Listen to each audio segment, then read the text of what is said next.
Morning students, welcome to VFS inter college. तो आज छात्रों, आज हम डिस्कशन करेंगे मैथमेटिक्स का टॉपिक है 12th क्लास का। और द टॉपिक है यूनिट फर्स्ट, समुच्चय। समुच्चय को इंग्लिश में कहते हैं सेट्स। तो कॉन्सेप्ट ऑफ ए सेट मतलब समुच्चय की परिकल्पना। समुच्चय की परिकल्पना क्या होती है? समुच्चय की परिकल्पना आप देखिए इधर, समूह संग्रह या ढेर के लिए, समूह संग्रह या ढेर के लिए गणित में समुच्चय शब्द का प्रयोग किया गया है। समूह संग्रह या ढेर के लिए गणित में समुच्चय शब्द का प्रयोग किया गया है। ठीक है। For example T shirt, dinner set. T shirt आप जानते हो, चाय का सेट। डिनर सेट मतलब खाने का सेट, आप जानते ही हो। और ताश के पत्तों की गड्डी, जो ताश खेलते हैं हम लोग गांव में, और भी लोग खेलते हैं, गेम होता है ताश का, ठीक है ना। और क्रिकेट की टीम इत्यादि। ये क्या हो गया? एक सेट हो गया। प्लेयर टीम, इंडिया की टीम हो गई, स्टूडेंट हो गए किसी क्लास के इंडिविजुअल, जैसे 12th क्लास का स्टूडेंट हो गया, 10th क्लास का स्टूडेंट हो गया, तो ये एक सेट हो गया। ठीक है ना। ऐसे ही समुच्चय, समुच्चय क्या होता है?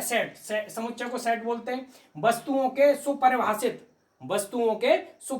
समूह या संग्रह को समुच्चय कहते हैं। तो क्या कहते हैं स्टूडेंट? वस्तुओं के सुपरिभाषित समूह या संग्रह को समुच्चय कहते हैं। ठीक है ना। इंग्लिश में इसी को कहते हैं a set is a well defined, a set is a well defined collection of a objects. Okay, next देखते हैं हम समुच्चय के संकेतन, मतलब उसको किस तरीके से संकेत में हम लोग डिफाइन करते हैं। समुच्चय के अंग्रेजी वर्णमाला के अक्षरों, जानते हैं आप, अल्फाबेट जो रहते हैं ए से लेके जेड तक, जैसे ए बी सी डी हो गया, S T X Y Z हो गया। और जो उसके एलिमेंट रहते हैं, जिसको हिंदी में अवयव बोलते हैं, अवयव को हम डिफाइन करते हैं अंग्रेजी के छोटे अक्षरों, जैसे ए बी सी डी, ऐसे ही करके S T X Y Z. Okay, अब इसके बाद अब हम लोग ले लेते हैं अगला, क्या होता है इसका टॉपिक, क्या होता है, ये बात ही समझा होगा। और जिनको न समझ में आया हो तो बताना, मैंने आपको एक थ्योरी के रूप में पढ़ाया। अब मैं इसको यहाँ पे इरेज करता हूँ। ठीक है, देख ले समुच्चय निरूपण। समुच्चय निरूपण क्या होता है? There are the two methods for the समुच्चय निरूपण, मतलब सेट थ्योरी का जो निरूपण होता है उसके लिए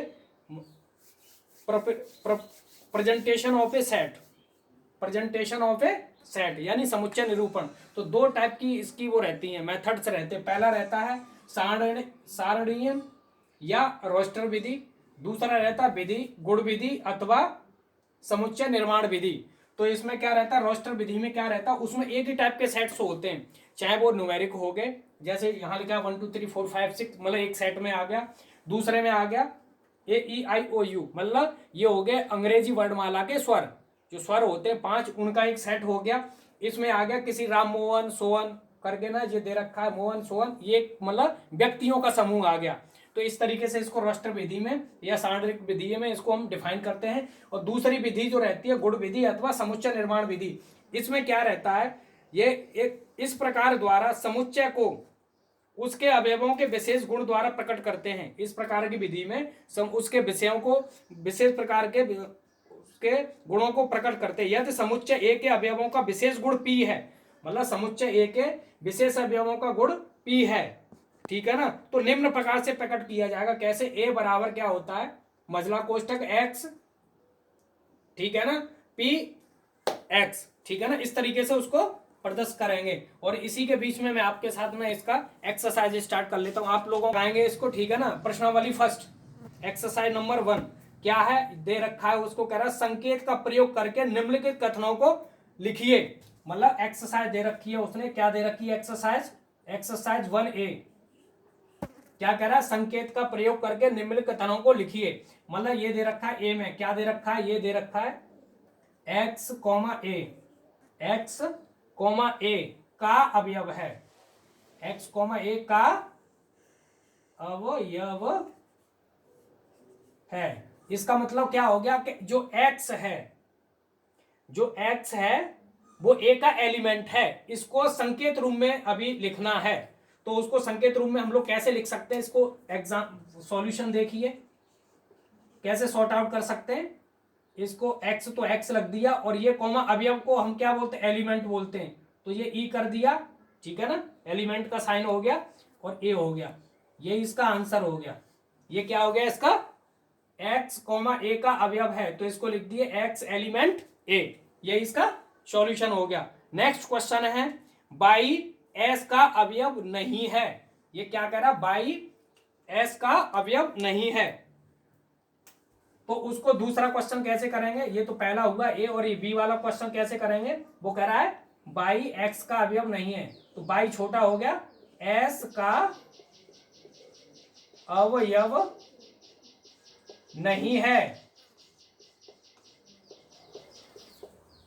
तो ये कैसे कर देंगे, तो डज नॉट इक्वल टू, तो by does not equal to S, ये हो गया बाई नॉट एलिमेंट एस, ठीक है ना, ये हो गया। अब इसके ना और क्वेश्चन है वो आप लोग करिए। दूसरा क्वेश्चन मैं इसका ले लेता हूं, कह रहा है कि निम्नलिखित में से कौन से कथन सत्य और असत्य हैं, कौन से कथन सत्य और असत्य हैं।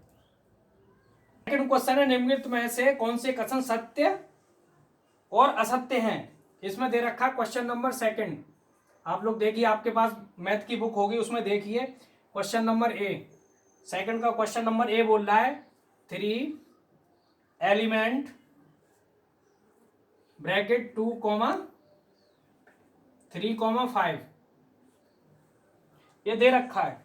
तो ये सत्य है या असत्य, ये आपको चेक करना है। तो इसमें क्या है, ये जो क्यों सत्य है कि देखिए 3 जो हैं वो इसी के अंदर तो है ही है। यहां पे देखिए भाई क्या दे रखा है, जो बाहर निकाल रखा है 3 एलिमेंट, इसमें देखा रखा ब्रैकेट में 2,3,5, तो 3 एलिमेंट इसका तो है कि नहीं है, क्योंकि यहां पे भी 3 है और यहां पे भी 3 है। अगर सपोज करो इसको दे देता और यहां पे 3 नहीं होता, यहां 4 हो जाता, यहां पे सपोज करिए यहां 4 हो जाता, देन ये क्या होता, ये होता असत्य, क्योंकि यहां पे 3 नहीं है, इसलिए ये यहां पे तुम्हारा सत्य है, क्या है ये, ट्रुथ है, ठीक है ना। सेकंड क्वेश्चन देख लेते हैं इसी का, सेकंड क्वेश्चन देख लेते हैं। सेकंड क्वेश्चन में क्या बोल रहा है, बोला 7 एलिमेंट 3, 5, 4, इसमें देख रहा 7 एलिमेंट 3, 5, 3, 4, 5, ये कह रहा है 7 एलिमेंट है इनका, तो ये क्या हो गया, असत्य हो गया, ये क्या हो गया, फाल्स हो गया, because here 7 but not here 7, यहां पे 7 है लेकिन इसके अंदर 7 उसके सेट में नहीं है 7, इसलिए क्या हो गया, ये असत्य हो गया। ऐसे ही करके आप लोग इन क्वेश्चनों को करिए जो बचे हुए हैं। एक लास्ट क्वेश्चन इसका मैं बता देता हूं आपको, ठीक है ना, उसको मैं बता दे रहा हूं, उसके बाद आप लोग इसको अब जो एक्सरसाइज बचती है उसको घर पे करेंगे। ई माला बता देता हूं मैं आपको, क्या है इसमें, ये बोल रहा है कि 8 डज नॉट इक्वल अवयव, ठीक है ना, एलिमेंट किसका है, एक्स सम संख्या, तो ये क्या सत्य है क्या असत्य, आप बताइए, आप चेक करके बताइए, आप सभी स्टूडेंट सब लोग बताइए सत्य है क्या असत्य है।